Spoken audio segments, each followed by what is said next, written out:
Alors, bienvenue au cours de pharmacologie 101 avec Oli pour les soins préhospitaliers d'urgence. Euh, pour l'examen des 25 premiers médicaments, vous allez voir, ça va être facile. Une petite capsule, en moins de 5 minutes, vous allez tout connaître. Ça va vous prendre moins de 20 minutes d'étudier, vous allez tout les connaître par cœur. Mais avant, cette capsule est une présentation de Jean Coutu. On trouve de tout, même un ami. Les guides des médicaments et les thermomètres Formica. Merci. Alors, la pub est faite. Ok, passons aux choses sérieuses. J'ai divisé en 4 couleurs les classes. Tous ceux commencent par A, les verts. Tous les antihypertenseurs, les bleus, parce qu'il y en a plusieurs. Tous ceux commencent par la lettre B, C et D en mauve. Et la lettre H en rose. Maintenant, pour savoir les classes assez rapidement et par cœur, il y en a peut-être 3 qui sont tricky, je vais vous les dire, mais les autres, vous allez voir, c'est super simple. Pour commencer, dans les verts, c'est sûr qu'il y a des anti-ulcéreux, il y a plein de catégories, mais c'est pas grave, regardez ça. Il y en a 2 que c'est Prazol. OK? Les Prazol, ben, c'est des anti-ulcéreux. Pensez à ça. OK? Le lorazépam, il y en a 2 aussi. C'est des anxiolytiques. Pensez à ça. OK, il y a la preuve, là. Anxiolytiques. Puis faites-vous des cartons comme moi, ça l'aide beaucoup. Puis essayez de les classer par couleur aussi, ça l'aide. Bon, le Celebrex, c'est peut-être un qui est tricky aussi, là. Il ressemble à personne. Aucun autre nom. Ben, pensez que c'est un analgésique non opioïde. Puis ici, il y en a 2. Dans le fond, il y en a un non opioïde, puis un opioïde, ben, qui est juste analgésique. Là, fait. Pensez Linol, Tylenol, puis l'acétaminophène. Fait que vous savez que c'est analgésique. Là, ça se gâte, mais regardez ça, c'est facile. Plavix, puis vous allez avoir les 2 noms à l'examen. Il faut juste que vous trouviez la classe.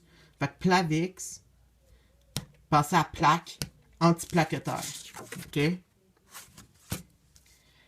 Celui-là, il est tricky aussi, mais c'est, je sais pas, moi, je pense à Xylin. Xylin, dites-vous que c'est l'antibiotique, OK? Ensuite, le XL, puis le XR. OK? Le XR, pensez que c'est l'antidépresseur. OK? Puis le XR, excusez-moi, le XL, pensez que c'est l'anti-angineux, OK? Il m'échappe des fois le nom, mais c'est pas grave. Ok, pour les antihypertenseurs, c'est simple. Regardez bien les trucs. Ça, c'est le médicament qui a le nom le plus long. Je vais pas le prononcer, là, mais pensez que c'est un antihypertenseur.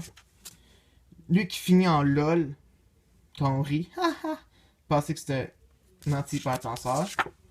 Ensuite, il y a 2 prils. Ok. Antihypertenseurs. Puis les sartans. Pensez que c'est des antihypertenseurs. Ensuite, pour les bronchodilatateurs, il y en a 2. C'est facile, c'est le salbutamol. On l'apprend en physiopatho. Le corticostéroïde, lui, il tricky un petit peu plus. Là. Il ressemble pas à rien. Fait que essayez de l'apprendre. Mais quand on sait toutes les autres par cœur, ben, on va en conclure que c'est lui. Et ça, c'est le diurétique.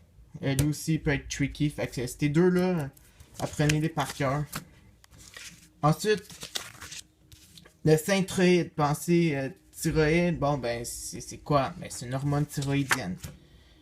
Lui qui a le nom pareil, c'est le seul. Que les 2 noms sont exactement pareils. Ben, c'est une hormone thyroïdienne aussi, ok? Et pour les 3 derniers, vastatine et vastatine, c'est des hypolipidémias. Pensez à ça. OK? Fait que c'était tout pour aujourd'hui. Je vous remercie. J'espère que ça va vous aider. Si vous avez des trucs aussi, n'hésitez pas à partager. Merci.